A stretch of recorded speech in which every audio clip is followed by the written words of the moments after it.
नमस्कार, देश न्यूज़ में आपका स्वागत है। मैं हूं आपके साथ धर्मिष्ठा। आज हम अपने खास कार्यक्रम में बात करने जा रहे हैं विधानसभा चुनाव से पहले हो रही घोषणाओं के बारे में।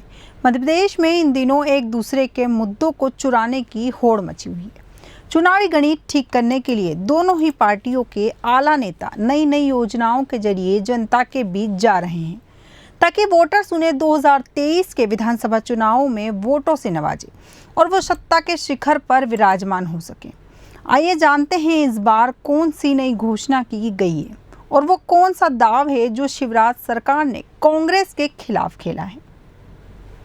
चुनावी साल में जहां कांग्रेस कई चुनावी वादे कर रही है, वहीं भारतीय जनता पार्टी भी घोषणाओं की बरसात कर रही है। इसी कड़ी में मध्य प्रदेश के मुख्यमंत्री शिवराज सिंह चौहान ने एक और बड़ी घोषणा कर दी है। उन्होंने कहा है कि 1 किलोवाट तक की बिजली का उपयोग करने वाले गरीब का बिजली बिल यदि अधिक राशि का आता है तो उसकी जांच की जाएगी। इसके बाद बिल को छोटा किया जाएगा। यदि बिल भरने की स्थिति में गरीब परिवार नहीं रहेगा तो शिवराज सरकार उसका बिल भरेगी। मुख्यमंत्री शिवराज सिंह चौहान ने यह भी कहा कि बिजली के बिल की राशि को छोटा किया जाएगा। जिन्हें बड़ी राशि के बिल मिल गए हैं उनकी वसूली स्थगित करने के आदेश दे दिए गए हैं। मध्य प्रदेश के मुख्यमंत्री शिवराज सिंह चौहान ने कहा है कि जिन गरीबों का बिजली का बिल काफ़ी अधिक आया है उनकी वसूली फिलहाल स्थगित करते हुए एक बार फिर बिल की राशि की जांच के आदेश दे दिए गए हैं। मुख्यमंत्री की इस घोषणा के बाद कांग्रेस ने शिवराज सरकार पर निशाना साधते हुए कहा कि शिवराज सिर्फ घोषणा करते हैं, उन्हीं दूसरी घोषणाओं के जैसे यह घोषणा भी कागजी है। मुख्यमंत्री शिवराज सिंह चौहान का कहना है कि बिजली के बिल ब्रह्मा जी ने नहीं लिखे जो बदल नहीं सकते। उनके राज्य में बिजली के बिल को छोटा किया जा सकता है। मुख्यमंत्री ने कहा कि शिवराज सरकार बिजली विभाग के लिए नहीं बल्कि जनता के लिए काम करने आई है। मुख्यमंत्री शिवराज सिंह ने किसानों को लेकर एक और घोषणा कर दी। उन्होंने कहा कि खेती को फायदे का व्यापार बनाने के लिए सरकार पूरी ताकत लगा रही है। इसी वजह से किसानों को अनुदान पर ट्रांसफार्मर दिए जाएंगे। इसके लिए जल्द ही योजना की घोषणा की जाएगी। पूर्व मुख्यमंत्री कमलनाथ ने भी पिछले दिनों बिजली की घोषणा की थी। उन्होंने कहा था कि 100 यूनिट माफ और 200 यूनिट हाफ। साथ ही कमलनाथ ने कहा था कि किसानों को 5 हॉर्स पावर तक की बिजली मुफ्त दी जाएगी।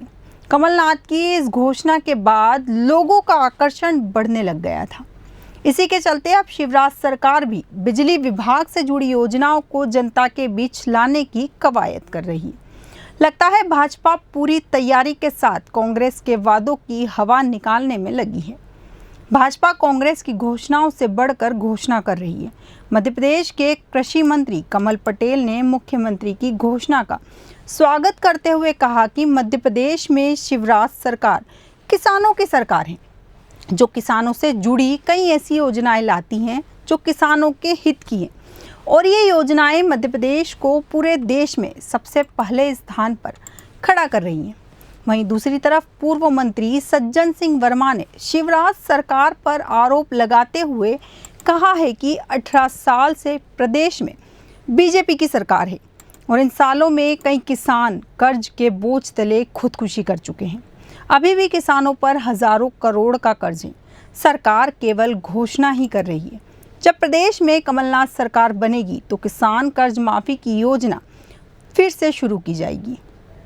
मध्य प्रदेश जैसे जैसे चुनाव नज़दीक आते जा रहे हैं उसी रफ्तार से कांग्रेस और बीजेपी में राजनीतिक तनातनी बढ़ती जा रही है। इस खींचतान में दोनों ही पार्टियां एक दूसरे को कॉपी करने से भी पीछे नहीं हट रही। कांग्रेस और भाजपा में इन दिनों एक दूसरे की योजनाओं और घोषणाओं से एक कदम आगे जाने की होड़ मची है। हम आपको बताते हैं कि किन घोषणाओं और योजनाओं के दम पर दोनों ही पार्टियां मध्य प्रदेश विधानसभा चुनाव के चुनावी नतीजों को अपने हक में करने के लिए जोर आजमाइश कर रही है। सबसे पहला है हिंदुत्व का मुद्दा।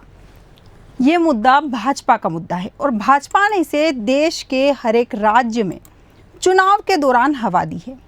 लोगों को जताने की कोशिश की है कि हिंदुओं का भला चाहने वाली पार्टी भाजपा ही है। लेकिन कांग्रेस के लिए ये राह इतनी आसान कभी नहीं रही। मध्य प्रदेश में कांग्रेस ने भी बीजेपी की राह पर धीरे ही सही मगर चलने की शुरुआत कर दी है। कांग्रेस मध्य प्रदेश के विधानसभा चुनाव में सॉफ्ट हिंदुत्व वाली छवि को उभार दे रही है। अब आते हैं मुख्यमंत्री शिवराज सिंह की सबसे प्रचलित और प्रदेश की महिला मतदाताओं को भाजपा के प्रति आकर्षित करने वाली लाडली बहना योजना पर। भाजपा ने इस बार चुनाव से पहले ही मध्य प्रदेश में महिला मतदाताओं को अपने पक्ष में करने के लिए इस योजना की शुरुआत की है। पहले राशि रखी गई 1000, जिसे अब शिवराज सरकार ने बढ़ाकर 3000 प्रति माह करने की घोषणा कर दी है। इस योजना के जरिए बीजेपी करोड़ों महिलाओं के दिलों तक पहुंचने की बात कर रही है। इस योजना का दायरा भी बढ़ाया जा रहा है। इस तर्ज पर कांग्रेस ने नारी सम्मान योजना की लॉन्चिंग की। कांग्रेस ने महिलाओं से वादा किया है कि अगर कमलनाथ की सरकार बनी तो उनकी सरकार 1500 रुपये अकाउंट में ट्रांसफ़र करेगी। इसके बाद बारी आती है किसानों की, क्योंकि चुनाव में महिला मतदाता और किसान यही दो केंद्र में होते हैं। किसानों की कर्ज माफ़ी की तर्ज पर ब्याज माफ़ी योजना की घोषणा सरकार ने की। कांग्रेस ने अपनी 1.5 साल की सरकार में कर्ज माफ़ी शुरू की थी। अब बीजेपी ने ब्याज माफ़ी की योजना की शुरुआत की है। इस योजना के जरिए किसानों की नाराज़गी को दूर कर फिर से शिवराज सत्ता पर काबिज होना चाहते हैं। कांग्रेस ने भाजपा ने एक कदम आगे बढ़ते हुए पुरानी पेंशन योजना लागू करने की बात कही है। जब से प्रियंका गांधी ने पुरानी पेंशन स्कीम को फिर से बहाल करने का वादा किया है, तब से शिवराज सरकार सख्ते में है। अब भाजपा ने भी आनन फानन में इस मुद्दे पर काम करना शुरू कर दिया है। शिवराज सरकार ने पेंशनर्स का महंगाई भत्ता बढ़ाने का ऐलान कर दिया है।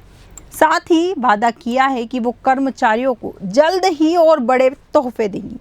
साथ ही प्रदेश में 1.25 करोड़ महिलाओं के लिए शिवराज सरकार LPG पर सब्सिडी बढ़ाने की भी तैयारी कर रही है। कांग्रेस ने इसे राजस्थान से लेकर मध्य प्रदेश तक में चुनाव का मुख्य मुद्दा बनाया है। कांग्रेस का वादा है कि वो सरकार में आई तो 500 रुपये में सिलेंडर देगी। शिवराज सरकार भी अनौपचारिक तौर पर 1.25 करोड़ बहनों को ये वादा करते नजर आते हैं। इसके अलावा चुनाव से पहले कर्नाटक की तर्ज पर कांग्रेस ने बड़ा पासा फेंका है। कमलनाथ ने वादा किया है कि किसानों को खेती के लिए उनकी सरकार मुफ्त में बिजली देगी। कृषक न्याय योजना के तहत कांग्रेस करोड़ों किसान मतदाताओं को अपने पाले में करना चाहती है। योजना के ऐलान के बाद से ही ग्रामीण अंचल में इसका जिक्र शुरू हो गया है। लिहाजा बीजेपी ने भी एक बड़ा दांव खेला और शहरी मतदाताओं के लिए 200 यूनिट बिजली का बिल आधा करने का वादा किया है। वहीं ग्रामीण इलाकों के लिए कहा है कि सरकार डिफॉल्टर्स किसानों की मदद करेगी। साथ ही 5 हॉर्स पावर वाले मोटर से सिंचाई करने वाले किसानों के लिए मुफ्त बिजली मुहैया कराएगी। बहरहाल शिवराज और कमलनाथ के बीच योजनाओं की जंग और मुफ्त की राजनीति में कई ऐसे मुद्दे हैं जो चुराए जा रहे हैं, मगर सबसे बड़ा सवाल यह है कि इसका मध्य प्रदेश के आर्थिक ढांचे पर कितना असर होगा। पहले से ही खराब आर्थिक हालात से जूझ रहा प्रदेश, क्या ये मुफ्त के वादे राज्य को किसी बड़े संकट में ना धकेल दें? और राज्य की जनता किसके वादों पर भरोसा करती है? इसके साथ ही कमलनाथ अपनी 1.25 साल की सरकार की उपलब्धियां गिनवा रहे हैं और भाजपा सरकार के 18 सालों की नाकामियां गिनाने में भी पीछे नहीं है। क्या मध्य प्रदेश में इस बार का विधानसभा चुनाव में जनता के मुद्दों पर मुफ्त की रेवड़ी का कल्चर हावी होने वाला है? अब ऐसी स्थिति में जब मध्य प्रदेश पूर्ण रूप से उत्पादक राज्य नहीं बल्कि उपभोक्ता राज्य भी है, ऐसे में जिस भी पार्टी की सरकार बनेगी उसके लिए मुफ्त की घोषणाएं पूरी करना बड़ी चुनौती होगा। देखना दिलचस्प होगा इस चुनौती को सरकार बनने के बाद कांग्रेस या भाजपा कैसे स्वीकार करेगी। हमारे आज के खास कार्यक्रम में इतना ही। आप बने रहिए देश न्यूज़ के साथ। नमस्कार।